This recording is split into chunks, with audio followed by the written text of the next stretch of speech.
Jim had been pestering his dad for a few weeks about being hungry. Atticus, I'm hungry. You had breakfast 10 minutes ago. But it wasn't enough. Reckon he's got a tapeworm? Nah, Jem is gone. You must not disturb him and be patient as soon as possible. The beginning of that summer bonded well. Jem could do as he pleased, and Calpurnia was a placeholder until Dill came. That's a compliment. He spent his time doing things that wouldn't get done when we did them. Huh? Oh, Scout, it's like reorganizing taxes in the countries and things. That thing's pretty dead for most men. How do you know? Oh, go on and leave me alone. I'm reading the paper. Scout started spending more time in the kitchen with Calpurnia, and she began to think there was some skill involved in being a girl. What am I going to do about you all's church this Sunday? Nothing, I reckon. Atticus left his collection. Cal, you know we'll behave. We haven't done anything in church in years. Besides, Cal, this isn't the first time Atticus has left us. Yeah, but he makes certain your teacher's going to be there. I didn't hear him say time. Reckon he forgot it. Come with me to church tomorrow. Really? How about it?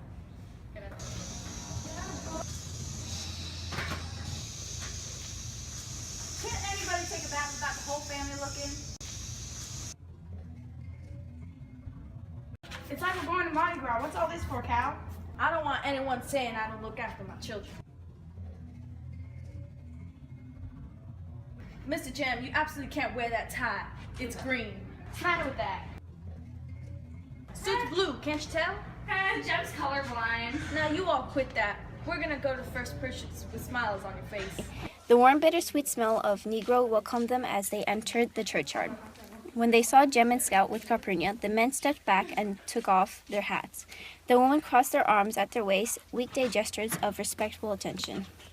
Calpurnia walked between Scout and Jem, responding to the greetings of the brightly clad neighbors.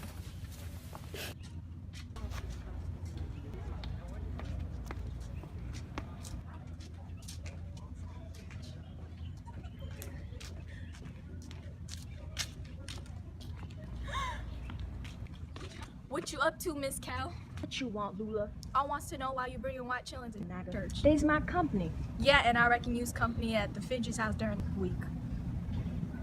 Don't you fret. Stop right there, Naga. You ain't got no business bringing white chillin here. They got their church and we got ours. It is our church, ain't it, Miss Cal? It's the same God, ain't it? Let's go home, Cal. They don't want us here.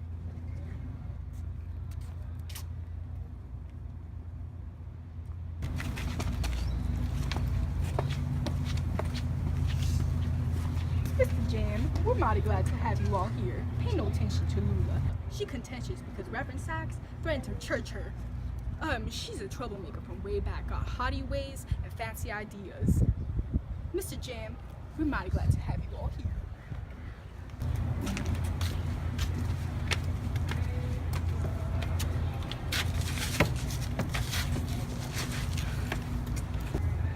We've got ours, you keep it.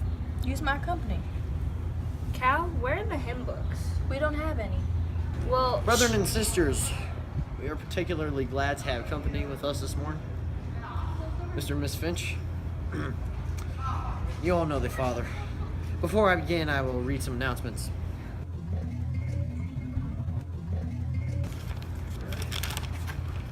The Missionary Society meets in the home of Sister Annette Reeves next Tuesday. Bring your sewing. You all know of Brother Tom Robinson's trouble. He has been a faithful member of the First Purchase since he was collection taken up today, and for the next 3 Sundays we'll go to Helen, his wife, to help her out at home. Will the music department please lead us in the first hymn? We'll sing number 273. how are we gonna sing if there ain't any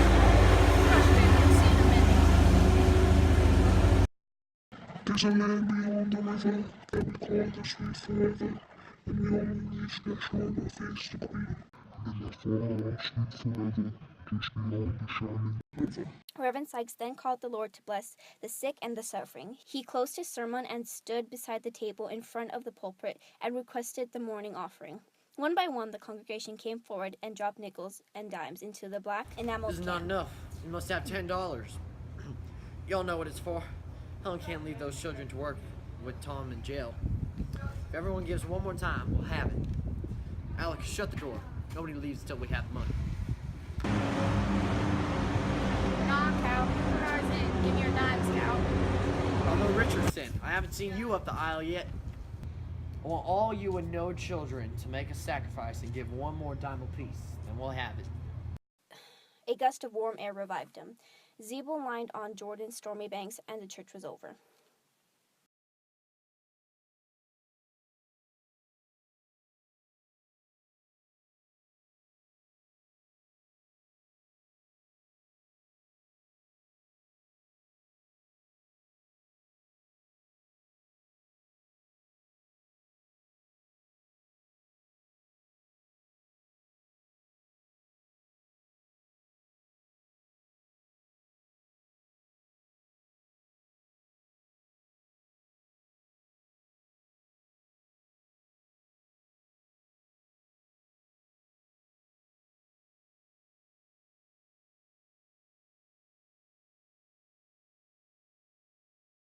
Especially glad to have you all here tonight. This church has no better friend than your dad. Why were you all taking up collection for Tom Robinson's wife? Didn't you hear? Ellen's got 3 little ones and can't go out of work. Why can't she take him with her, Reverend? Listen, Mrs. Jean Louise. Ellen's finding it hard to get work these days. Well, it's picking time. I think Mr. Lake will take her. Why not, Reverend? We thank you for letting us come.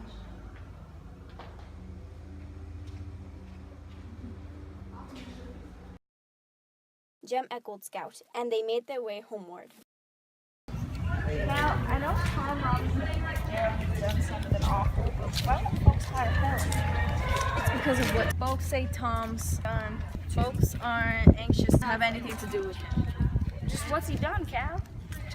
Old Mr. Bob Ewell accused him of raping his girl and had him arrested and put him in jail. Mr. Ewell, does he have anything to do with those Ewells that come the first day of school and then go home? Why, Atticus says they're absolute trash. I never heard Atticus talk about folk the way he talked about the Ewells. He said, Yeah, those are the ones. well, if everybody in Maycomb knows what kind of folks the Ewells are they be glad to hire Helen? What's rape, Cal? It's something you'll have to ask him to think about.